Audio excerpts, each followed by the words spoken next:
We're going to start with this Joel Embiid news here, Sam. The league is investigating the Sixers and Joel Embiid. 'Twas ever thus, as they say. Joel Embiid sat out the first game last night, nationally televised game against the Milwaukee Bucks. And as you know, Sam, Joel Embiid, generally not a healthy human being.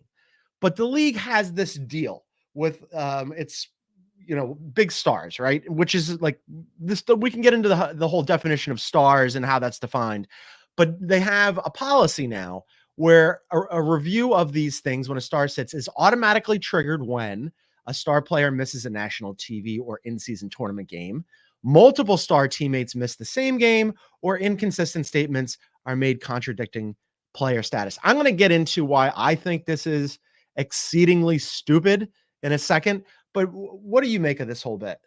Yeah, I'll let you monologue in a little bit, but I do agree with you. Like, this is really dumb. Like, it's opening night.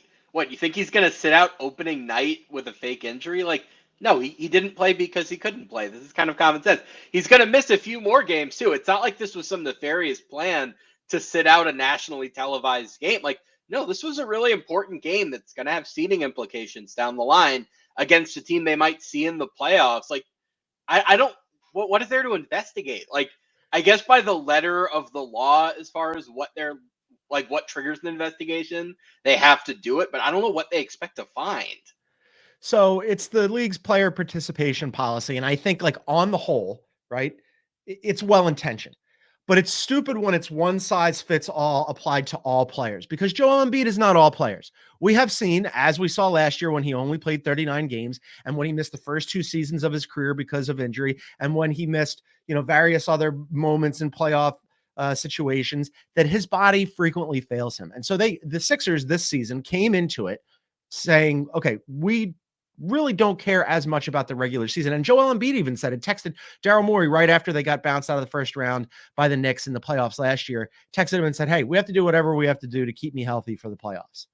So they came into the season saying exactly that they're going to bring Joel Embiid along slowly. And the model here is basically what Nick Nurse did with Kawhi Leonard and the Raptors back in 2018, 2019, when they won the championship. And they only had Kawhi out there for 60 games, and he was fully healthy for the postseason. And what happened? They won a title. So that's the model here.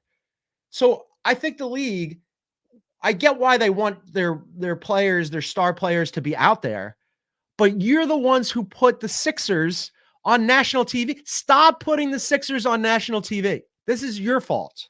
I mean, more than anything, this kind of feels like, and it's opening night, obviously the injury happened beforehand. I don't really want to go too deep into my scheduling screed, but I will say, like, this feels like the league pointing fingers when they just have too many games, right? Like, the entire player participation policy, well, like, I'm sorry, I don't know how you can expect Joel Embiid to play 82 games when nobody plays 82 games anymore. He's always, like, dealing with something, whether it's a serious injury or a minor injury. It feels a little bit like they're pointing the finger at the teams and the players, when the truth is, like, this 82-game schedule is really outdated, and the best way to make sure guys are on the floor is by giving them more days off and by just ensuring they have as much rest as possible. So, look, this is a legitimate injury. He missed opening night. I don't know what else to say. Like, they're not going to rest a guy on opening night if he's capable of playing. So, well, I'm not sure. Okay, so I think the league thinks that he's not hurt, and I'm not sure that he's hurt. I think that this is very much the Sixers going, it's October. We don't care. We'll bring him along on our pace because of exactly what you were just saying that the 82-game schedule is outdated, and Joel Embiid is not a guy who can play anywhere close to 82 games. The 65-game threshold, I think, is well-intentioned, right? Last year, we saw a whole bunch of players play more games than we would have otherwise expected. AD and LeBron and PG, who played 74 games for the first time in a while. And, like, I think on the whole, that's good. I get it. You want your fans to see the best players. But then there were guys like Tyrese Halliburton who probably shouldn't have played, right? It's this whole thing where they're trying to apply this policy to everybody uniformly across the board as though they're all equally healthy does not work. Joel Embiid is not that guy. Well, you know what else? Speaking of Halliburton, like Tyrese Halliburton, we can kind of just say this. It really felt like he came back because he was trying to get to 65 games for all NBA eligibility, which he had to do for the Supermax. It's not great when you have players making medical decisions for financial reasons that impact the quality of play on the floor. Tyrese Halliburton was not the same when he came back last year. Like the Pacers from October through early January last year were the best offense in NBA history by a mile. Tyrese Halliburton comes back a little bit later on, and they're good, and they make the Eastern Conference Finals. They make the Eastern Conference Finals primarily because the two teams they play in the first two rounds get decimated by injuries. But like the playoffs, the quality of basketball was lower because Tyrese Halliburton was not at 100%.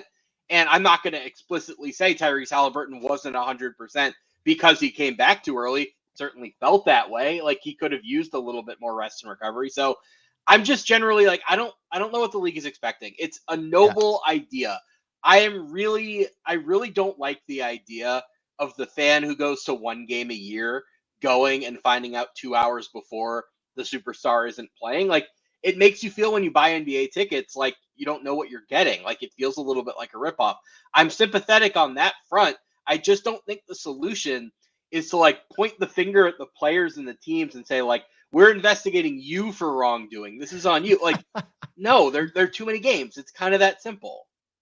Yeah, the whole thing is I get what the problem that they're trying to solve for. I just think that the solution that they've come up with is imperfect, especially again as it applied to a guy who's chronically injured. And by the way, you want your stars to play on national TV, and for people who buy tickets, as you mentioned, go to one game a year to be able to see somebody like Joel Embiid. Okay, I get that. But wouldn't you like, given one or the other, a choice between, an opening night regular season game in October and having him available for the playoffs where you have a lot more eyeballs on your product? Wouldn't you prefer that?